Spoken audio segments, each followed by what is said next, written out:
this is Jupyter Notebook. In Jupyter Notebook, we have some menu on top, and we have some icon. And this is the environment that we write Python code, right? We call each of these space as cell.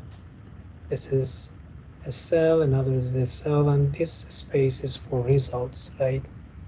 We can write Python code here, or we can write document or comments, right? Using this plus, we can insert a cell, or we can remove the cell, right?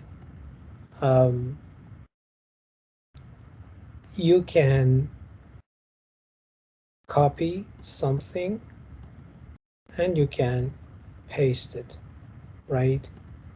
The cell will be pastes. This is if we want to duplicate this comment, we can copy it and it will be duplicated here, right? And using run, you can run the command, and if it runs, takes time, you can stop it, interrupt it. And this programming language environment has an engine called kernel, and if there is a problem when you have a heavy program, you want to just stop it, you can do that using shutdown.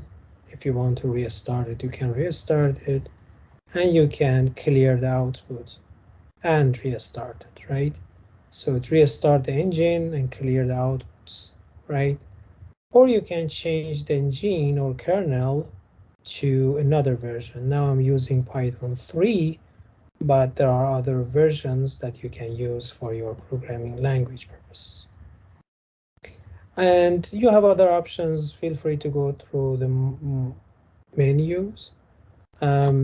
We have we can create new notebook, Python 3, or we can save these, or make a copy or save as another name, and and again the cut, copy, delete, move the cell down, up, you can use it. But using this keyboards, you have the opportunity to write some commands here, right? And there are some shortcuts on the right hand side that you can see. And you can change the type of writing here to code or markdown. For example, if I want to mention this is Think Python notebook, if I want to be this as a document, so we can convert it to markdown, and when I run it, it will be a document. It's not a code, right? But in default, you can write a code here, right? But if you want to change it, you can change it to markdown. And what's the markdown? Markdown is a kind of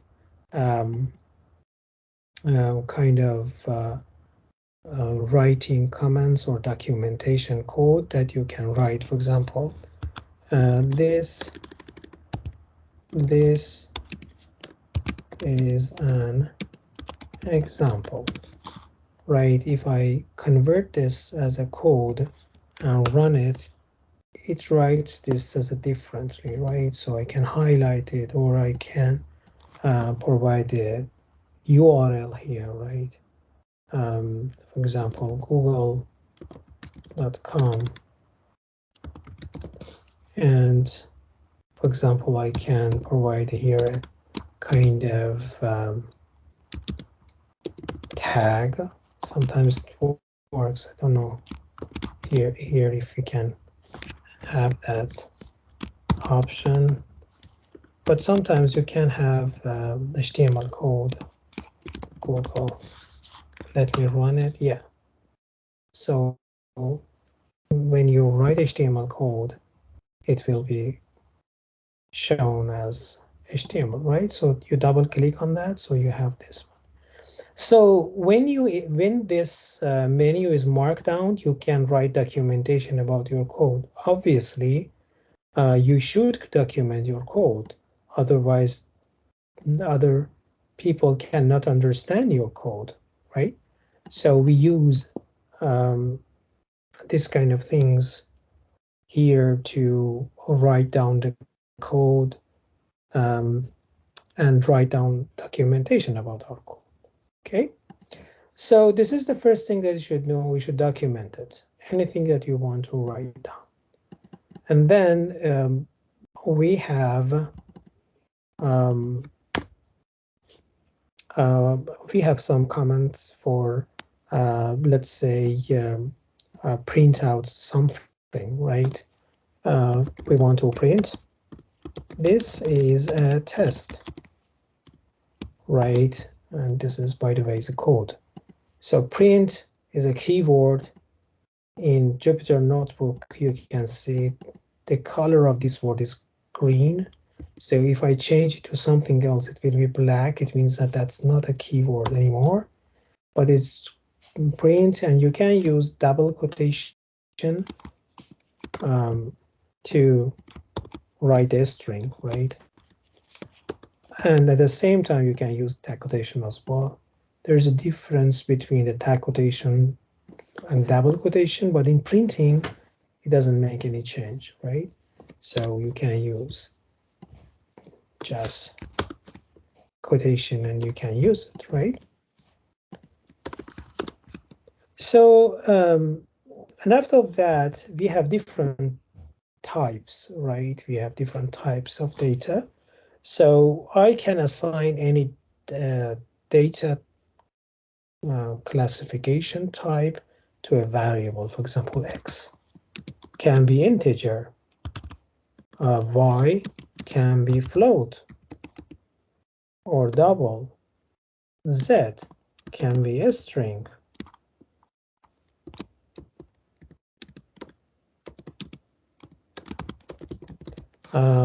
What else? W can be Boolean, true or false, right? And these are different types. So in some programming language, you should declare the type of the variable, but here, no, you don't need to do that. Then you can print the variable that you have. For example, X 12, X plus Y 24, X plus W is considered true as 1. So technically sums adds 1 to 12 would be 13. To Z, it does not make any sense because this is a string, but this is number. It cannot add a string to a number or change it to integer, right? So these are the things that you have here. So, and there are some operation and priority in the operation. We have plus, minus, mathematical operation. What's else? Multiply, division, power, right? And not or negative, and some other operation that can be used, right? And with the comment and slash, you can comment a ticket. Sorry, comment a line. So now we want to do some practice on to see that what's the priority of these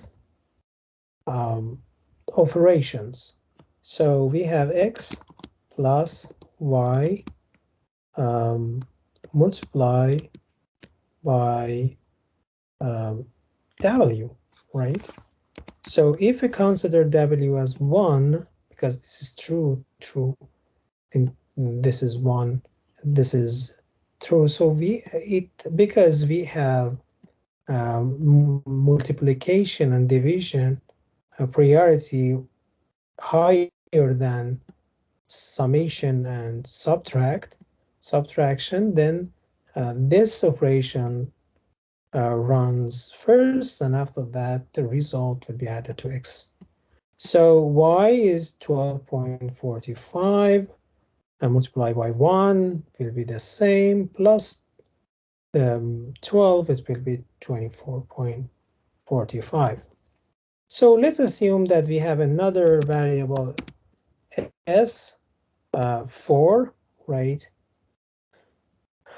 Then we want to use other variables. For example, we have x multiplied by s plus y.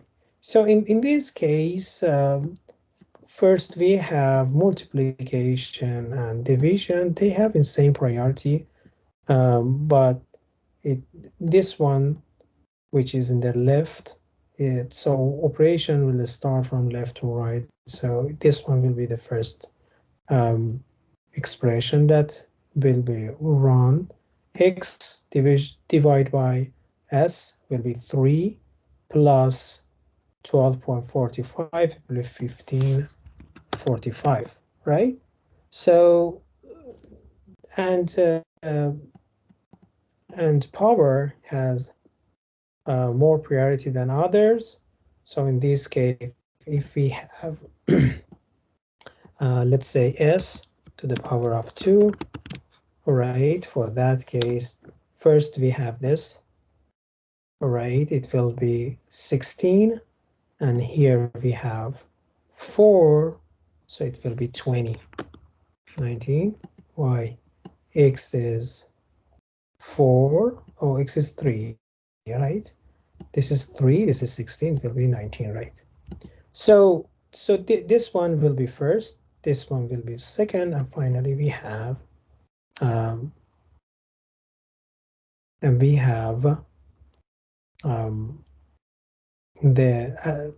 sum and addition, right? But we have another operator which is not operator. If you put parentheses, this will be high priority than others. So in this case, 4 plus 4, we have 8, and we have 64, and then we have 12 divided by 64, right? So this is the number. So let's see, 12, 64, yeah.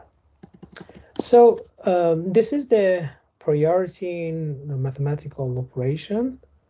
And then you have other operators that you can use, but these are general things that you have in terms of mathematical operation, and you can import some libraries to do some mathematical operation, like for example, import numpy as np. In this way, we are adding library. We are adding or importing prepared libraries from NumPy, right? And from now on, we call it NP because it's easy for us to refer. So, and then we can use, I don't know, its functions. It has mean, it has a standard deviation, so on and so forth. So, and let's define an array. So what's an array? Array is a set of numbers or a string in one set, and we can access to an array using the index, right? For example, we have an array, we call it array m, and we have a set of numbers 12, 23, 45, 6, and 68, right? So in this way, we have a set of numbers we put in a bracket, and we can access to any of element of this variable using the index. Index start 0, so it will be 0, 12, and it will be 23. Sorry, 2 will be 45, 1 will be 23, and these kind of things, right? So using bracket and number, here we can access to each of these elements, right? So, but we should not put here a string because it doesn't make sense. Here we should put an index, right? So that we can access to this array, right? And there are other operations that we can use here for array. For example, we have a function named len. Len means length of the variable, so it has 5. 1, 2, 3, 4, 5, right? And we can print out all the elements of this array, right? So to print out the elements, we can write down for I in range of 0 to len of array m do the following. So range means start with 0 and end will be this variable that we have -1. So we have 0, 1, 2, 3, 5. So 0, 1, 2, 3, 4. And we have 5 numbers here, right? So if we print out I, like a loop, it goes from 0 to 4. 0 to 4, the index of that, right? And if we use, for example, array to access each element, we can see that we can write down the elements of an array, right? Here we can access to these variables, okay? So this is how we use that, and we have other operators, and let's say loop like while, that we can use it, or like I said, we can use some functions. Let's see if we can use min of array underscore m. So using this, we can find the mean value, the average of these numbers. So the average is when we, let's say, when we sum up all these numbers, multiply by 5, right? Let's see if we have the same number, right? So it's the same number here, right? So this is how we can use a prepared function for statistics, finding a minimum, or sometimes we can use, I think, standard deviation to find out the standard deviation of value here, right? So this is how we work with for loop and use libraries. Another thing that I wanted to mention is about if block. For example, we can use conditions, check the condition if something happens. For example, I want to show just the even numbers. To do that, so I use I. If the remainder of the element 2 equals 0, it means that that element is even. So I just want to print out those even numbers. So we have only 3 numbers, which is 12, 45, and 68.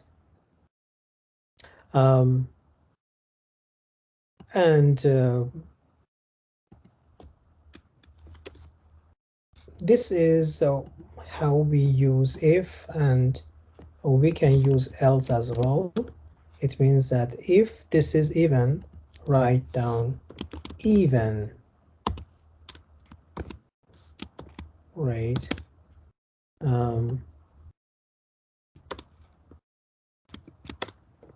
And if this is not, it means that this is odd. In this way, when we run it, says that this is even, this is odd. So if this expression is right, correct, we can write even and the value. Otherwise, we can say this is odd number. So this is how we use if and else, and sometimes we can use let's say if and else if, right? So for example, in the array m, this is array m, we want to say if array m, the first number is positive or greater than, let's say, 10, right? Then print out the number, right? But else if the array of this variable, I don't know, is greater than 7, print less than 7, else print other number.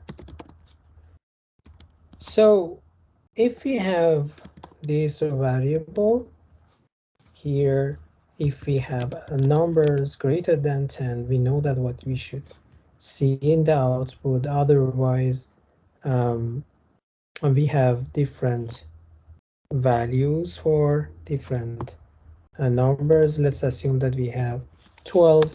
The output should be 12. If it's 8, it should write it other numbers. If it's 5, it says less than 7, and this kind of thing. So we can use if. Elif means else if this condition is true, right? And otherwise do the following, which is other numbers, right? So again, you can use different things for different for managing the arrays, or using while loop or this kind of thing. So let me just change the name, Think Python 2. In this way, we change the name of notebook. Like I said, we can use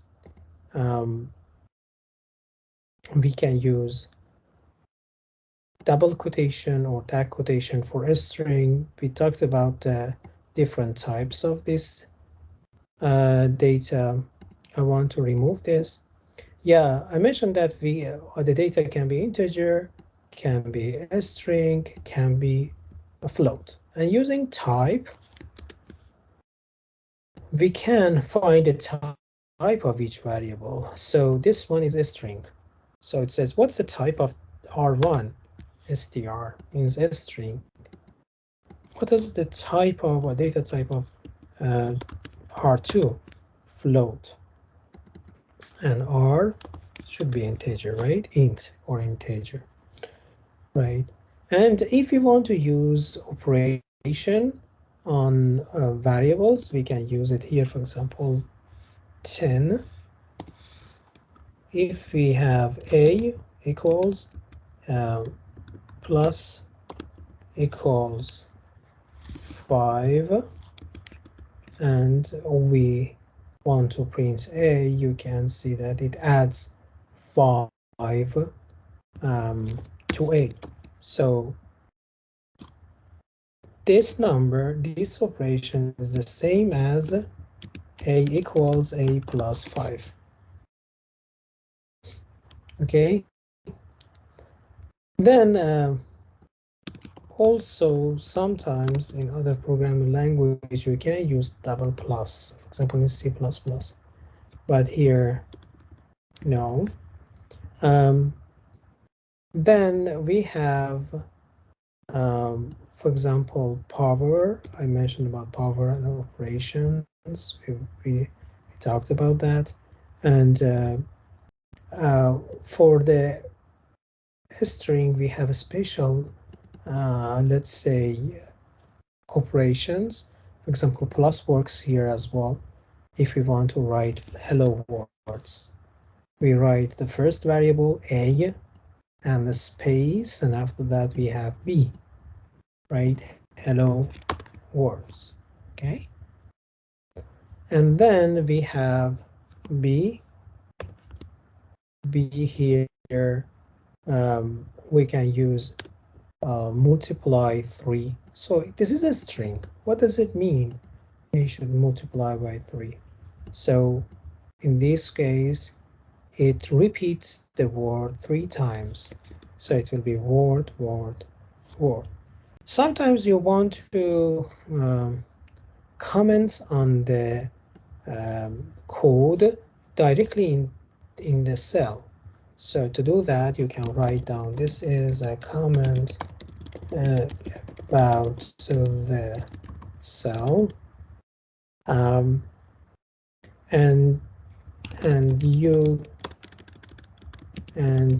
can document your code inside of cell, right? And then you should be able to see the exact comments here, but most of the time we write comments in a markdown, right? Something that I mentioned. So there are some casting. Sometimes we have float and we have decimals, but we want to convert it to an integer. We can do that using int function, right? Int function converts the float to integer. And as you can see, we can convert the characters even to integer as well. So if we have a value like a variable like s equals to 20, right?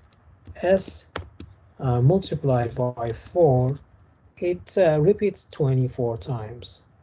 But if I convert it to integer and convert it and multiply by 4, it will be 480. So integer or int cast a string to integer, right? Unlike NumPy, we can add math library, or we can import math library. We call it import math as MT, for example, and from now on we can use MT. And we can use functions like squart or sqrt, right?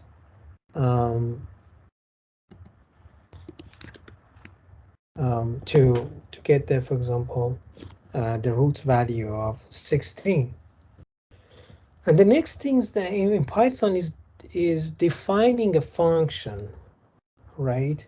Sometimes it's good to have a function to provide a set of codes inside of a block.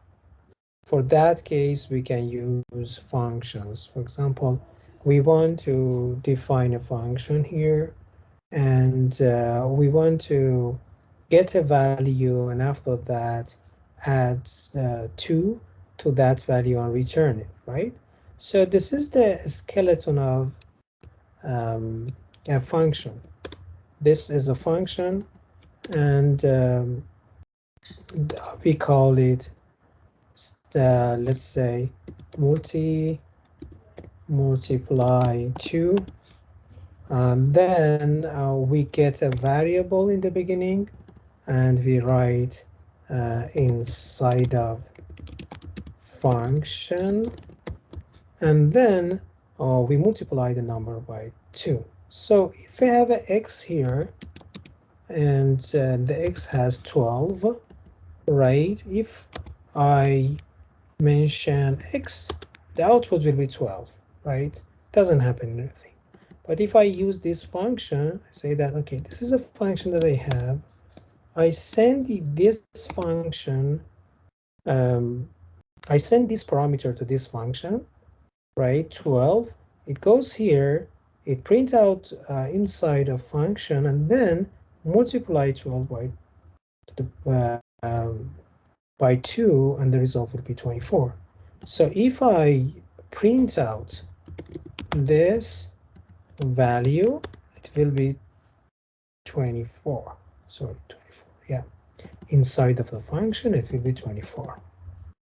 So this is how we use a function, right?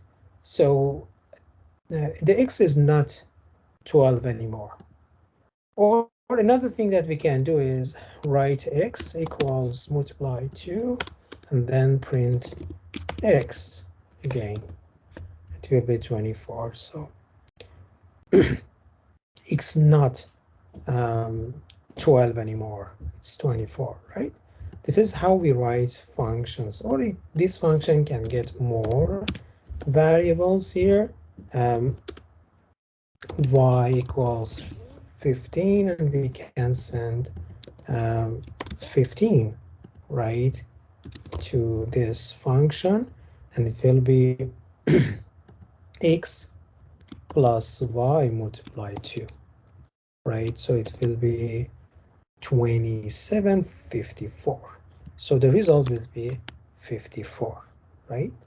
So this is how we define two parameters. And if we can, in the argument or the value that we pass the parameter to the function, if we have it has a default value, we can provide it directly here, for example, equals to be 20. And then I don't want to provide y. What it does, it goes here and say that, okay, you don't have a y, that's not a problem. I have a value for that in the beginning. So I add 12 to 20, and I will have for 64, that would be the result, right? But otherwise, if I have two variables, but I provide only one, it says that, oh, you told me it gets two variables, but you are sending me only one. So what's going on here? So we can change to something else, and that's it, right? This is how we define function, and sometimes we can let's say have a function in function. For example, we have multiply by 2x and y, okay, and then we want to add 2 to that one.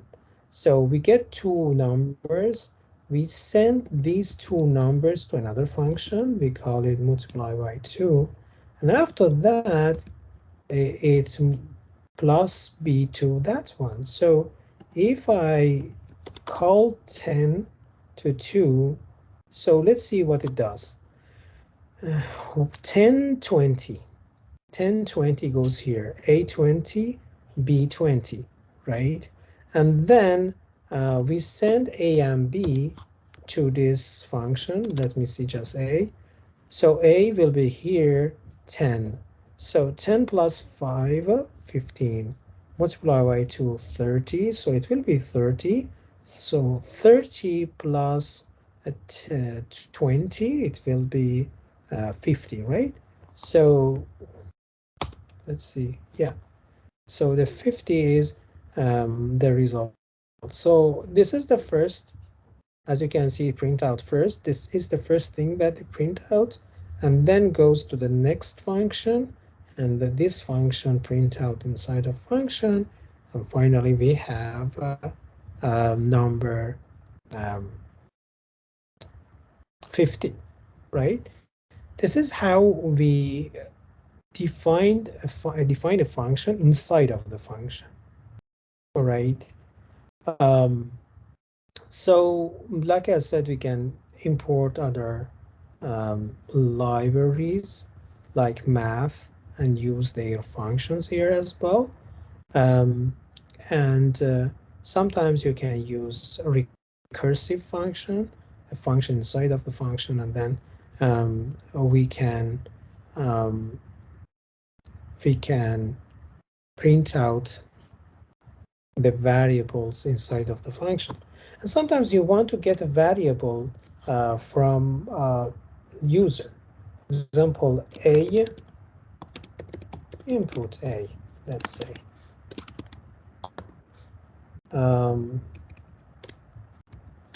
B, let's say input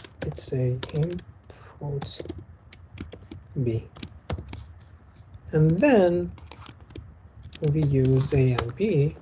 A 10, B 20, and finally result. Wow. Okay. First, let me mix it more clear. A and B, and we should send, because the input is a string, right? We should send the integer value of that. So let's run it again. 10, 20, and 50, right? So in this way, we can get input variables from the user. This is for today.